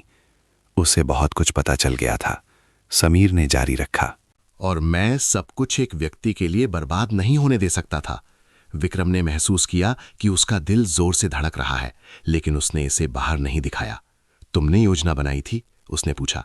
समीर ने धीरे से सिर हिलाया। सब कुछ एक दुर्घटना की तरह दिखना था। एक सन्नाटा। और तुम्हें लगा कि मुझे कभी पता नहीं चलेगा? विक्रम ने पूछा। समीर फीकी हंसी हंसा। मैंने ऐसा ही सोचा था। उसी क्षण कमरे का दरवाजा खुला। 3 आदमी अंदर आए, जिनमें इंस्पेक्टर सिंह भी थे। समीर गुप्ता, आपको वित्तीय गतिविधियों, अवैध और एक आपराधिक मामले से संबंधित संदेह में गिरफ्तार किया जाता है, सिंह ने दृढ़ता से कहा। समीर उछल पड़ा। उसकी आंखें आश्चर्य से गुस्से में बदल गईं। विक्रम, उसने कहा, आवाज धीमी और ठंडी। तुमने ये क्या किया? विक्रम ने जवाब नहीं दिया। समूह के 2 लोगों ने समीर को पकड़ लिया। समीर ने जोरदार प्रतिरोध नहीं किया, लेकिन उसकी आंखें विक्रम से नहीं हटीं। तुम्हें लगता है कि ये यहां खत्म हो गया है? समीर ने कहा। तुम नहीं जानते कि तुम किससे भिड़ रहे हो। विक्रम शांत खड़ा रहा। शायद, उसने कहा, लेकिन मैं जानता हूं कि मैं क्या कर रहा हूं। समीर को कमरे से बाहर ले जाया गया। दरवाजा बंद हो गया। जगह फिर से शांत हो गई। विक्रम वहां अकेला खड़ा खिड़की से बाहर देख रहा था। शहर हमेशा की तरह था, लेकिन उसके लिए सब कुछ हमेशा के लिए बदल गया था। सच्चाई आखिरकार कह दी गई थी।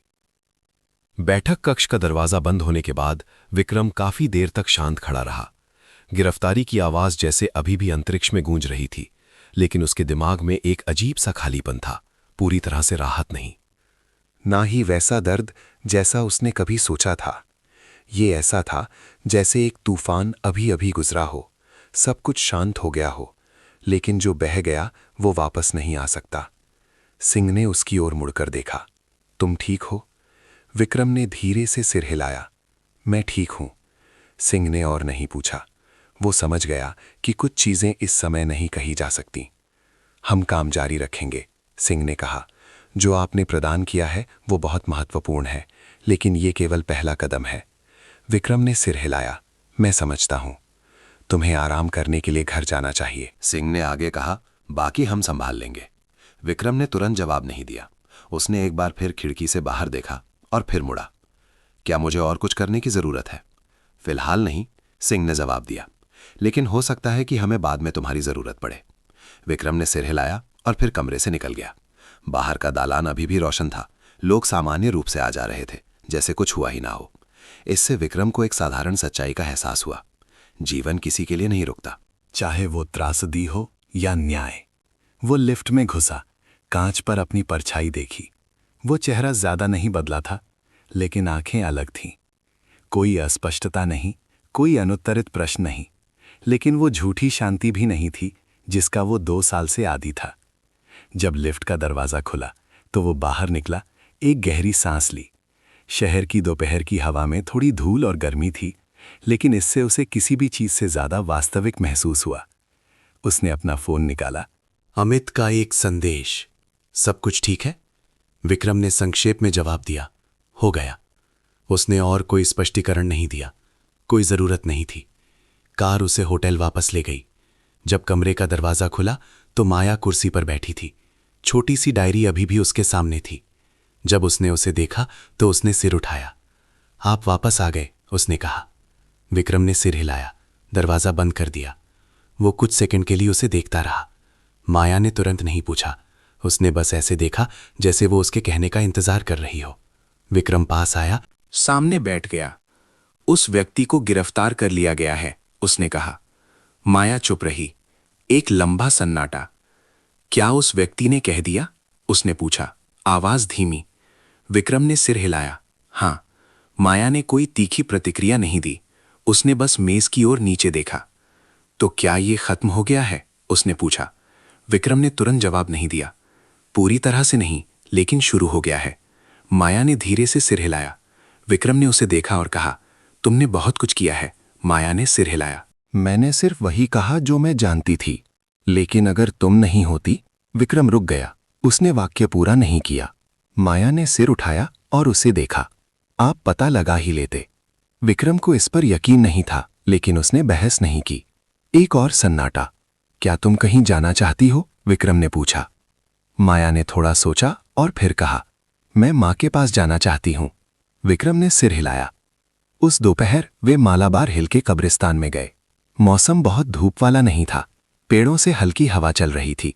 माहौल शांत था। बस पत्तियों की सरसराहट और कभी कभी किसी के गुजरने की कदमों की आवाज थी। विक्रम एक साधारण कब्र के सामने रुक गया। पत्थर की पटिया पर अंजलि का नाम और 2 तारीखें खुदी हुई थीं, जो एक बहुत जल्दी समाप्त हो चुके जीवन को चिन्हित कर रही थीं। वो कुछ देर शांत खड़ा रहा और फिर एक तरफ हो गया। माया आगे बढ़ी। वो कब्र के सामने खड़ी हो गई और तुरंत कुछ नहीं कहा, बस देखती रही। विक्रम ने उसे परेशान नहीं किया। वो समझ गया कि कुछ क्षणों में मौन की आवश्यकता होती है। थोड़ी देर बाद माया ने धीरे से कहा, मां, मैं अंकल से मिल गई। उसकी आवाज धीमी लेकिन स्पष्ट थी। अंकल को सब पता चल गया है। विक्रम ने थोड़ा मुंह फेर लिया। उस व्यक्ति को भी पकड़ लिया गया है। माया ने आगे कहा, आपको अब चिंता करने की जरूरत नहीं है। वो रुकी, जैसे शब्द ढूंढ रही हो। मैं ठीक हूं, उसने कहा। सच में। एक सन्नाटा। विक्रम पास आया, लेकिन अभी भी दूरी बनाए रखी। मैं तुम्हारा ख्याल रखूंगा, उसने कहा, आवाज गहरी लेकिन निश्चित। अगर तुम सहमत हो। माया मुड़ी और उसे देखा। उसकी आंखें पहले जैसी नहीं थीं। अब सिर्फ सतर्कता या दृढ़ता नहीं थी, बल्कि कुछ नरम भी था। आपको यकीन है? उसने पूछा। विक्रम ने सिर हिलाया। यकीन है। माया ने तुरंत जवाब नहीं दिया। उसने उसे बहुत देर तक देखा और फिर धीरे से सिर हिलाया। विक्रम ने धीरे से सांस छोड़ी। उसका एक हिस्सा, वो हिस्सा जिसे उसने महसूस नहीं किया था कि वो गायब था, भरने लगा। वे वहां थोड़ी और देर खड़े रहे, कुछ नहीं कहा। हल्की हवा से कब्र पर रखे फूल धीरे धीरे हिल रहे थे। जब वे चले गए तो विक्रम तुरंत नहीं मुड़ा। उसने आखिरी बार ऐसे देखा जैसे वो चुपचाप कुछ कह रहा हो। रास्ते में माया बगल में चुपचाप बैठी रही। पहले की तरह तनाव नहीं, लेकिन पूरी तरह से सहज भी नहीं। मैं कहाँ रहूंगी? उसने पूछा। विक्रम ने आगे सड़क को देखा। अगर तुम सहमत हो तो तुम मेरे साथ रह सकती हो। माया ने तुरंत जवाब नहीं दिया। लेकिन इसमें समय लगेगा, विक्रम ने आगे कहा। प्रक्रिया और बहुत सी दूसरी चीजें। माया ने सिर हिलाया। मैं समझती हूं। एक सन्नाटा। मुझे ज्यादा नहीं चाहिए। उसने कहा, बस और नहीं जाना है। विक्रम ने उसे देखा और फिर धीरे से सिर हिलाया। तुम्हें और नहीं जाना पड़ेगा। कार परिचित सड़कों पर आगे बढ़ती रही, लेकिन इस बार विक्रम को अकेलापन महसूस नहीं हो रहा था। आगे बहुत काम करना था। मुकदमा, गवाही, कानूनी प्रक्रियाएं। न्याय तुरंत नहीं मिलता और कभी भी सरल नहीं होता। लेकिन 2 साल में पहली बार उसे खोया हुआ महसूस नहीं हो रहा था। वो जानता था कि वो कहाँ जा रहा है, और सबसे महत्वपूर्ण बात, वो अब अकेला नहीं था। अगले हफ्ते विक्रम की सोच से ज्यादा धीरे धीरे गुजरे। इसलिए नहीं कि समय वास्तव में लंबा था, बल्कि इसलिए कि अब हर चीज का एक अलग मतलब था। हर फोन कॉल, वकील के साथ हर बैठक, जांच एजेंसी से हर मुलाकात, ये सब उस प्रक्रिया का हिस्सा था जिसमें वो जल्दबाजी नहीं कर सकता था। न्याय तुरंत नहीं मिलता, और भावनाओं से तो बिल्कुल नहीं। इसमें समय लगता है, सबूत लगते हैं, धैर्य लगता है, जिसकी विक्रम ने पहले कभी कल्पना नहीं की थी। मुकदमा सप्ताह के शुरू में एक सुबह हुआ। कोई शोर शराबा नहीं, कोई दिखावा नहीं। लेकिन उद्योग के लोगों और कुछ बड़े अखबारों का ध्यान खींचने के लिए पर्याप्त था। विक्रम नहीं चाहता था कि यह मामला सार्वजनिक चर्चा का विषय बने, लेकिन वो समझता था कि कुछ चीजें पूरी तरह से नियंत्रित नहीं की जा सकती। माया उसके बगल में अदालत कक्ष में बैठी थी, एक साधारण पोशाक पहने हुए, जिसे अमित ने पहले से तैयार किया था। वो ज्यादा नहीं बोली, लेकिन उसकी आंखें हमेशा आगे की ओर थीं, जहां सब कुछ तय होने वाला था।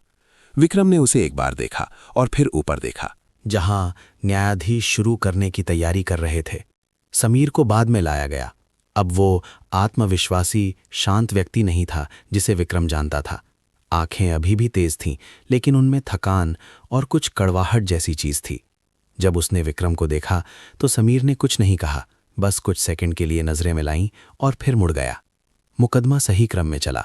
यूएसबी से मिले सबूत, वित्तीय विश्लेषण, रिकॉर्डिंग, सब कुछ स्पष्ट रूप से प्रस्तुत किया गया। कोई भी विवरण नहीं छोड़ा गया। अस्पष्टता की कोई गुंजाइश नहीं थी। जब रिकॉर्डिंग चलाई गई तो पूरा कमरा शांत हो गया। समीर की आवाज गूंजी, स्पष्ट, जिसे नकारा नहीं जा सकता। विक्रम ने उस ओर नहीं देखा। उसने बस मेज की ओर नीचे देखा, हाथ हल्के से एक दूसरे पर रखे। उसने वो रिकॉर्डिंग पहले भी सुनी थी, लेकिन इस माहौल में इसे फिर से सुनना उसे कुछ भारी महसूस करा रहा था। माया बगल में शांत बैठी रही। वो मुड़ी नहीं, उसने मुंह नहीं फेरा। उसने ऐसे सुना जैसे वो बहुत लंबे समय से इसका इंतजार कर रही हो। जब न्यायाधीश ने फैसला सुनाया तो शांत माहौल में एक एक शब्द गूंज उठा। अपराध निर्धारित किया गया, कृत्य का निष्कर्ष निकाला गया, सजा सुनाई गई। विक्रम को तुरंत राहत महसूस नहीं हुई। फिल्मों जैसा कोई क्षण नहीं था जहां सब कुछ अचानक उज्जवल हो जाता है। बस एक स्पष्ट एहसास था, सब कुछ अपने सही नाम से पुकारा गया था। माया ने धीरे से उसका हाथ पकड़ा। विक्रम ने उसकी ओर मुड़कर देखा। वो हंसी नहीं, लेकिन उसकी आंखें अलग थीं। कोई तनाव नहीं, कोई रहस्य रखने की चिंता नहीं, बस एक शांति थी जो उसने पहले कभी महसूस नहीं की थी। मुकदमे के बाद वे चुपचाप अदालत से चले गए। बाहर धूप हमेशा की तरह थी। गाड़ियां अभी भी चल रही थीं। लोग अभी भी अपनी जिंदगी जी रहे थे। लेकिन विक्रम और माया के लिए एक अध्याय बंद हो गया था। उस दोपहर विक्रम माया को शहर के बाहरी इलाके में एक घर ले गया। ये कोई बड़ा बंगला नहीं था, ना ही कोई अपरिचित जगह। ये एक ऐसा घर था जिसे उसने पिछले कुछ समय में तैयार किया था। पर्याप्त शांत, पर्याप्त निजी और कुछ नया शुरू करने के लिए पर्याप्त। तुम यहां रहोगी, विक्रम ने कहा। माया अंदर आई और चारों ओर देखने लगी। जगह साफ सुथरी, एक अलग कमरा, एक स्टडी टेबल, वे चीजें जो उसके पास कभी भी स्थिर रूप से नहीं थीं। तुम्हें ये पसंद आया? विक्रम ने पूछा। माया ने सिर हिलाया। जी। विक्रम हल्का सा मुस्कुराया, एक दुर्लभ मुस्कान। हमें कुछ औपचारिकताएं पूरी करनी होंगी, उसने कहा। तुरंत नहीं, लेकिन धीरे धीरे। माया ने उसे देखा। आप मुझे एक गोद लेने की बात कर रहे हैं? विक्रम ने सिर हिलाया। अगर तुम सहमत हो। माया ने तुरंत जवाब नहीं दिया। वो कमरे में गई, खिड़की से बाहर देखा और फिर मुड़ी। मुझे नहीं पता कि बेटी कैसे बनते हैं। उसने कहा। विक्रम पास आया। मुझे भी नहीं पता कि मैं अच्छा कर पाऊंगा, उसने कहा, लेकिन मैं कोशिश करूंगा। माया ने उसे बहुत देर तक देखा। क्या मैं आपको पापा कह सकती हूं? उसने पूछा, आवाज सामान्य से धीमी। विक्रम ने तुरंत जवाब नहीं दिया। एक पल बीता और फिर उसने सिर हिलाया। हाँ। माया जोर से नहीं हंसी, कोई तीखी प्रतिक्रिया नहीं थी, लेकिन उसकी आंखें एक बहुत ही स्पष्ट तरीके से चमक उठीं। पापा, उसने कहा, जैसे कुछ नया चख रही हो। विक्रम ने थोड़ा मुंह फेर लिया, एक गहरी सांस ली। उसने जवाब दिया। अगले दिनों में जीवन धीरे धीरे स्थिर हो गया। माया ने स्कूल जाना शुरू कर दिया। शुरू में वो अजीब महसूस करती थी, कम बोलती थी, लेकिन धीरे धीरे घुल मिल गई। विक्रम ने जोर नहीं दिया, बस माहौल बनाया। उसने वे चीजें करना सीखा जो उसने पहले कभी नहीं सोची थी कि वो करेगा। लाना ले जाना, होमवर्क पूछना, छोटी छोटी बातें सुनना। हर शाम वे साथ में खाना खाते। अब पहले की तरह खामोश भोजन नहीं, बल्कि आवाजें, सवाल और कभी कभी हंसी भी होती थी। एक दिन माया एक कागज लेकर आई। पापा, उसने पुकारा। विक्रम जो दस्तावेज पढ़ रहा था, उसने सिर उठाया। क्या है? माया ने कागज दिया, एक टेस्ट पेपर। विक्रम ने अंक देखे, निखुत नहीं लेकिन काफी अच्छे, बहुत अच्छे, उसने कहा। माया ने कुछ नहीं कहा, बस वहीं खड़ी रही। क्या हुआ? विक्रम ने पूछा। माया ने कागज की ओर इशारा किया। नानी के घर पर जब मेरे अच्छे नंबर आते थे तो वो उसे फ्रिज पर चिपका देती थी। विक्रम ने उसे 1 सेकंड के लिए देखा और फिर उठ गया। अगले दिन फ्रिज पर एक छोटे चुंबक से एक कागज चिपका हुआ था। माया ने देखा, कुछ नहीं कहा, लेकिन इस बार मुस्कान किसी भी समय से ज्यादा स्पष्ट थी। एक और शाम, जब विक्रम सोने की तैयारी कर रहा था, माया ने कमरे का दरवाजा खटखटाया। पापा, उसने पुकारा। विक्रम ने जवाब दिया। माया दरवाजे पर खड़ी थोड़ा सोचती रही और फिर कहा, मुझे लगता है मां खुश होंगी। विक्रम चुप रहा। मुझे भी ऐसा ही लगता है, उसने कहा। माया ने सिर हिलाया और फिर मुड़ गई। विक्रम वहां कुछ देर खड़ा रहा। वो बालकनी में गया। रात में शहर को देखा। सब कुछ पहले जैसा था। रोशनी, कारों की कतारें, परिचित आवाजें, लेकिन उसके अंदर कुछ बदल गया था। वो अब सिर्फ अतीत के साथ नहीं जी रहा था, उसके पास वर्तमान था, और बहुत लंबे समय के बाद पहली बार उसके पास एक भविष्य था। कुछ समय बाद विक्रम ने अंजलि के नाम पर एक छोटा सा फाउंडेशन स्थापित किया, प्रसिद्धि पाने के लिए नहीं, बल्कि कुछ सार्थक करने के लिए। माया ने यह विचार सुझाया था। मेरे जैसे बहुत से लोग हैं, उसने कहा था, लेकिन हर कोई मदद करने वाले से नहीं मिलता। विक्रम ने सिर हिलाया। तो हम मदद करेंगे, उसने कहा। अपनी पहली मुलाकात के 1 साल बाद विक्रम और माया उसी पुराने रेस्टोरेंट में वापस आए। वही मेज, लेकिन इस बार कोई खामोशी नहीं थी। पापा, माया ने कहा, आज मैं ऑर्डर दूंगी। विक्रम मुस्कुराया। ठीक है। माया ने मेन्यू पकड़ा और किसी भी दूसरे बच्चे की तरह स्वाभाविक रूप से बात करने लगी। विक्रम ने उसे देखा और फिर कांच की खिड़की से बाहर देखा। जीवन आगे बढ़ रहा था, लेकिन इस बार वो बाहर खड़ा दर्शक नहीं था। उसने वो चीज फिर से पाली थी जिसे वो खो चुका समझता था, परिवार और आगे बढ़ने का एक कारण। देखने के लिए, अपना समय देने के लिए धन्यवाद। हमें बताएं कि आप ये कहानी भारत से या कहीं और से सुन रहे हैं, और नीचे एक टिप्पणी छोड़ दें। हर लाइक, शेयर और सुझाव हमें अगले वीडियो अपलोड करने और बेहतर बनाने के लिए प्रेरणा देता है। अगले वीडियो में फिर मिलेंगे। दोस्तों, आप सब कहां से हमारी ये कहानी सुन रहे हैं, कमेंट में जरूर बताइएगा। आपको ये कहानी कैसी लगी, हमें अपनी राय जरूर दें। मैं ईश्वर से प्रार्थना करता हूं कि आप और आपका परिवार जहां भी रहें, हमेशा सुरक्षित और खुश रहें। अगर आपके पास भी कोई ऐसी ही दिलचस्प कहानी है तो उसे हम सबके साथ साझा करना ना भूलें। हमें आपकी कहानियों का इंतजार रहेगा।